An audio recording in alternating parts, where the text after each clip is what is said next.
All right, Chris. Meanwhile, in Dallas, the team that led the NFL in yards and averaged over 30 points per game, they were playing the Broncos. It was 30-0 late in the fourth quarter right? in that game. Just like we did with the Bills. Let's start out here with a question from Twitter. Tomas S. Pena says, love the pod, all the way from Brazil.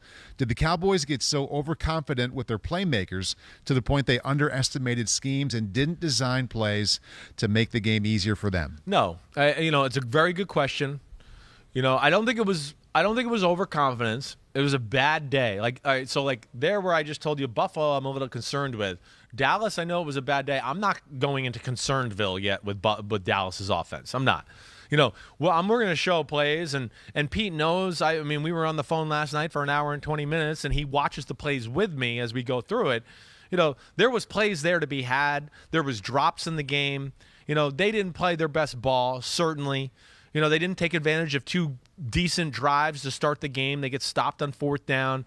Mainly the biggest thing is, Dak Prescott, 2 weeks of not practicing or doing anything, he was off his game. Not only off physically and missed throws that you go, well, I see Dak do that 99 of 100 times. He didn't even see the field all that well either, let alone, hey, Vic Fangio, their defense, he's a good defensive coach. They got pretty good secondary in Denver, so they can play that game. And where they were fortunate is they got to jump out, be up 16-0. Right. They blocked the punt, the Dallas Cowboys, but then Denver gets to recover it because it gets touched beyond the line of scrimmage. Right. That leads to another drive of a field goal to make it 19-0. And really what happened, too, to compound it is now you're like, oh, shit, we can't run the ball. Like, they got impatient with them running the ball, too, because they're going, we got to start making plays, lengthen the game, stop the clock with incompletions, give ourselves more chances. And that ended up being a downfall for them, too, and plays right into Fangio's hands where run defense is not a strength for Denver, but pass defense and pass coverage, that's right up Vic Fangio's alley. Before we watch the plays here on film, what kind of pass defense? Because we've talked about so many different kinds this season in terms of zone or aggressive man. I know they were up, and that helped a lot, as you pointed out. What did they do specifically? Yeah, no, there was. I think there's two things that I come away with the theme of the game: passing formations for the most part, and especially early.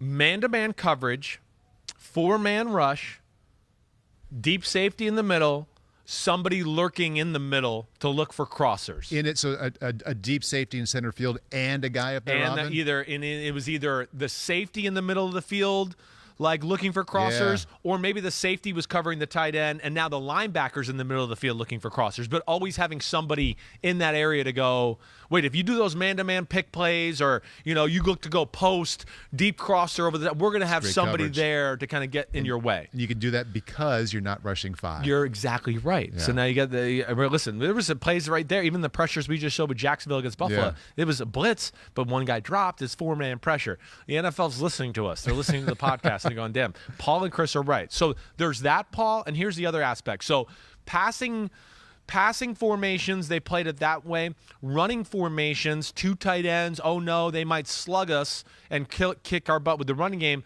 They played more zone coverages.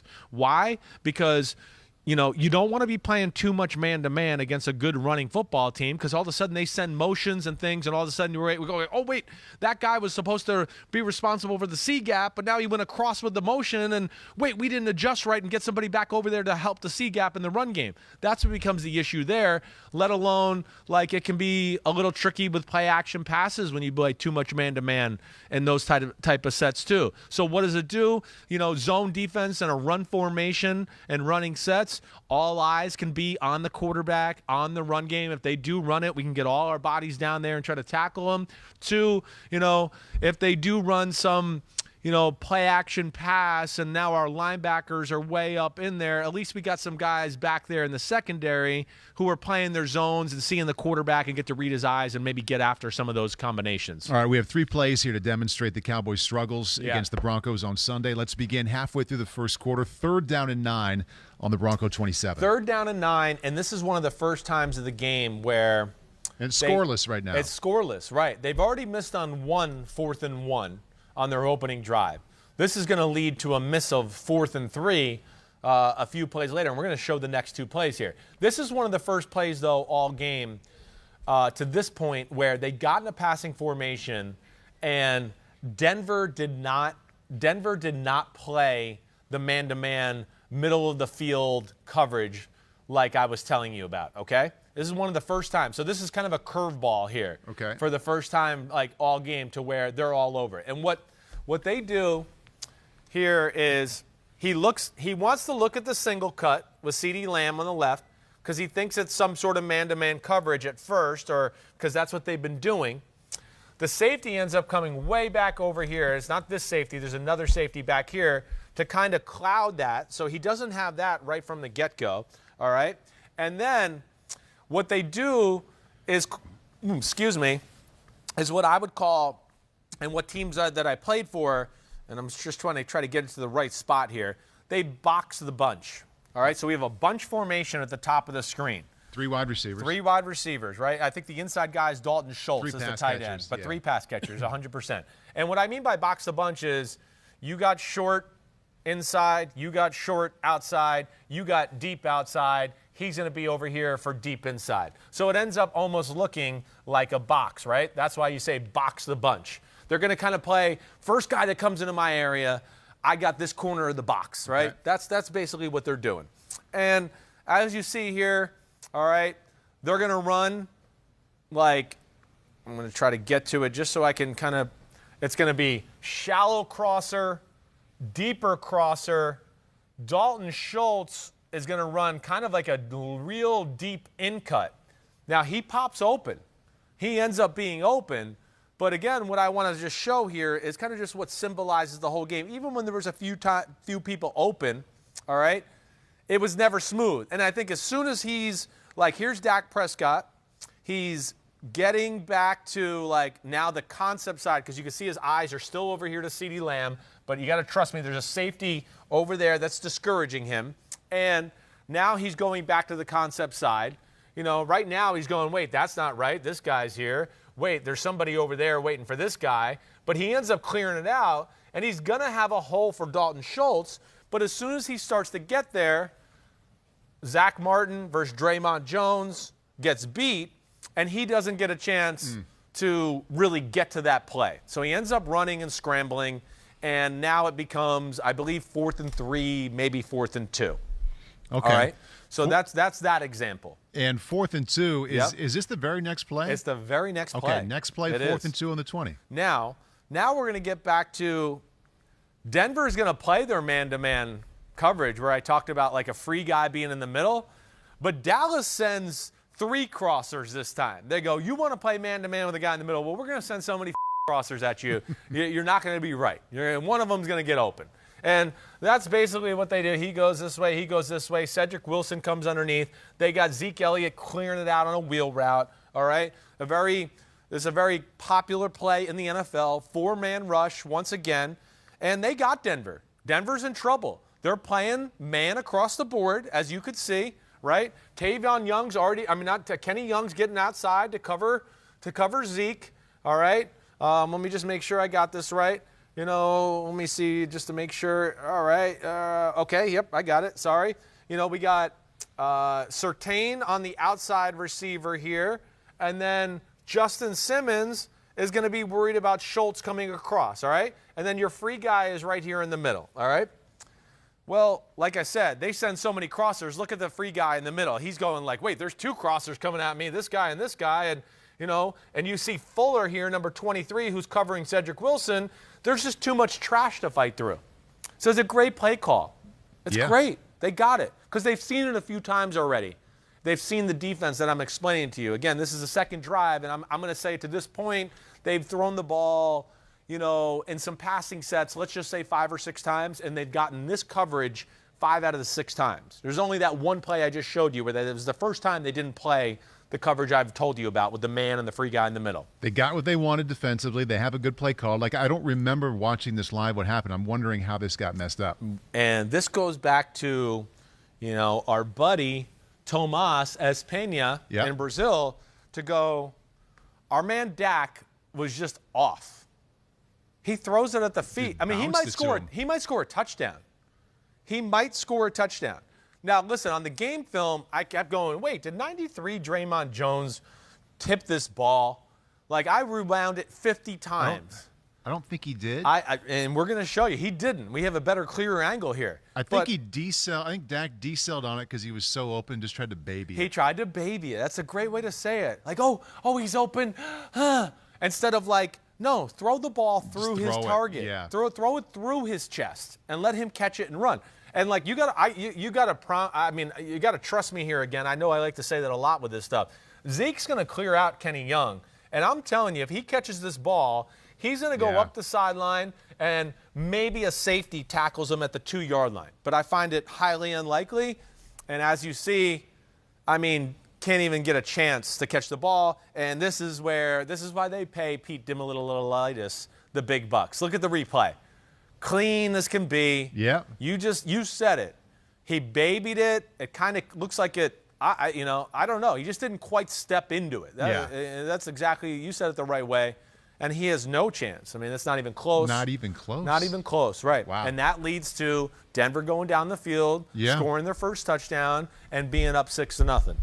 The margin for error is so small. Like, that play gets hit when it's scoreless. I don't want to take anything away from what Denver did. They dominated them. But if you get points first, if you get a touchdown first. I know. This is where I try to explain to people all the time because – this is where I always say the college football element messes up the football watcher's mind sometimes. Because they just go, well, Alabama beat this team by 60 points. And then they go to the NFL and they're like, well, how did that happen? Like, how did this happen? What happened here? And it's like, it's really more times than not, like 3 or 4 plays where you go, it totally changed the game. And that's one of them. And now shit's rolling downhill. Mm-hmm. And, but you mess up another 2 or 3 plays, and now, man, it's a big ball of shit rolling downhill. Yeah. And you're fighting an uphill battle that's not easy to win. It's deflating, too, for everybody on the sideline and the huddle, too, when it's a critical down. Yeah. We've watched. We're anticipating this defense. We get that defense, and this is the perfect play for it. All that happens, and the quarterback bounces it to him. Yes. It's not just, that play didn't work. Right. That's a missed opportunity, and everybody knows it. No, a missed opportunity. That's a great play call. Everything was right. It's perfect. And Dak Prescott will hit that the next 99 out of 1,000 times he throws it. We got one more play, and we have one more that I think he'll hit that is not it's not so much schemed up that works. It's just an athletic play that he normally makes, but he misses. I want to make sure we get this right. Yeah. Third quarter, Dallas now down 19-0. Yeah, no. And then, Fourth and again, 1. We're going back to the coverage I've told you because it's a pass set, right? And here goes Denver.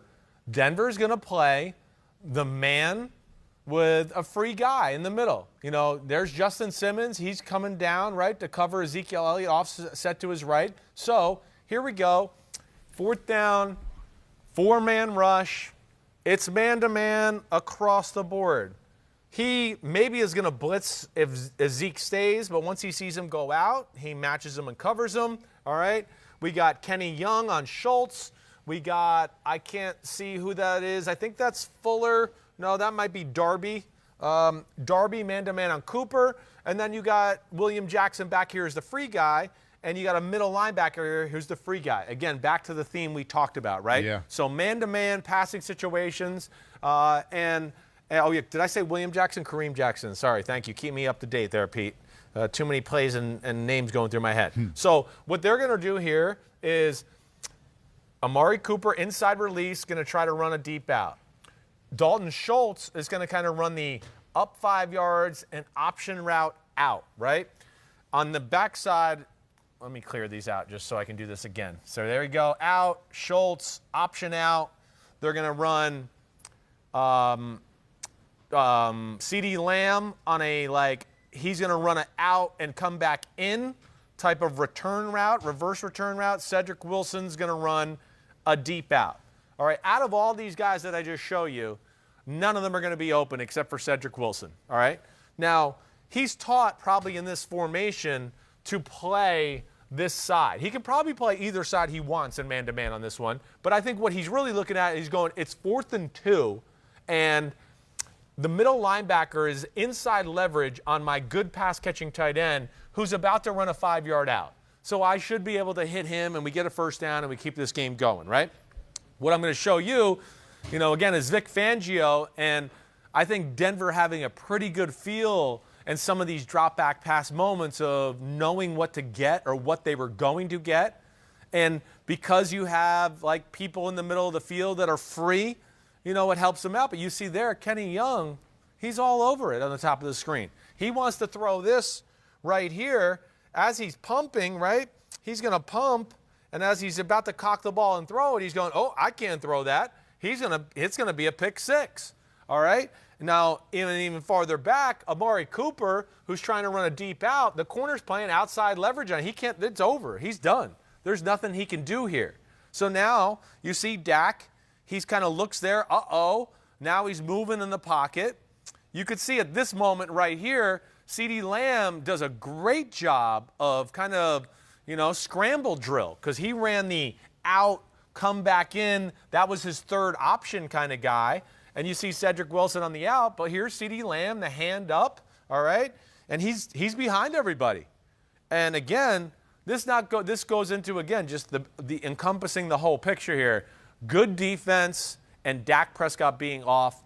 And I would say if Dak Prescott gets that throw 20 times, he hits it 18. Yep.